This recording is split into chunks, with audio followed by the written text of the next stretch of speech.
The book doesn't mention what kind of meat was used, but other ancient sources suggest it might have been a pork sausage, and that the dish was often served with white porridge. Lucanica is actually still eaten in the pulse, absolutely. Still, do keep in mind that carbohydrates would have been the major staple of their food and their nutrition. So whether it be in the forms of a pulse or whether it be the soup, the porridge, in fact, I translated it as soup earlier. It's more correctly a porridge. Whether it be the pulse, which can be enriched with some lard, you could put some cheese in it, you could put some meat in it, or just eat it as is. Oftentimes they would use the wheat or barley to make bread, to make hardtack, which, of course, it being dehydrated, it doesn't spoil as easily, and then you can rehydrate it in some wine, for instance, or in some posca.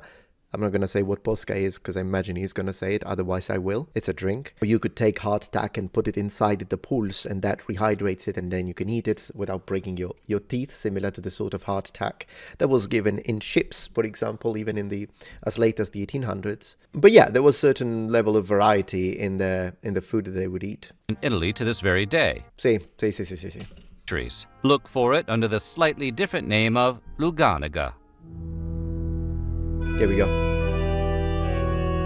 Grains were a primary source of sustenance for Rome's fearsome legions. Correct. Cereal grains gave Roman soldiers the quick energy bursts they needed for training and surviving on a battlefield. And marching.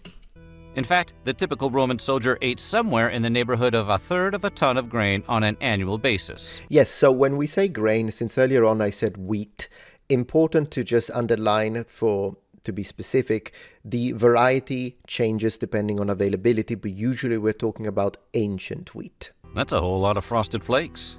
That being the case, one of the most basic staples of a Roman soldier's diet was bread. Unlike meat, fish, fruits, or vegetables, bread wouldn't spoil in the heat. It was also easy to make, bread does spoil, it gets moldy. Transport and store in large amounts, regardless of climate. That is such a strange thing to say. I mean, maybe because he's American and you guys put so many preservatives in your stuff. I don't know, just joking. You know, I like America, that's where I live. But I do notice that, like in Italy, things spoil a lot faster. Whereas here, you guys keep your milk for forever in that fridge. Soft bread does spoil very fast and it becomes very hard, stale quickly. So there is that. Greek historian Polybius reported that in his day, a Roman infantry soldier was rationed 26 kilograms of bread or hardtack, which was a type of biscuit or cracker made from flour, water, and salt, each month. Despite Polybius's testimony, modern historians believe it was far more common that legionnaires were provided with grain, which they would... Can I be pedantic? Hey, you guys correct me all the time. Every time I mispronounce a word. Metatron actually, which I appreciate because I learn legionary, not legionnaire. It's a difference in English. These are legionaries. Would then have to make into bread themselves.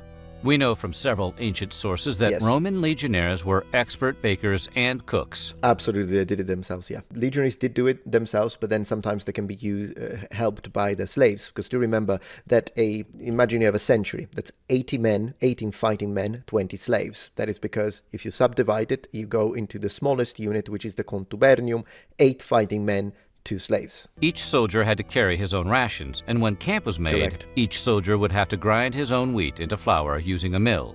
That mill was typically shared with many other soldiers. Yes, we're told that sometimes they would have 2 contubernia and they would share 1 mill, but sometimes you could have 1 mill per contubernium, kind of depends. We assume a line formed.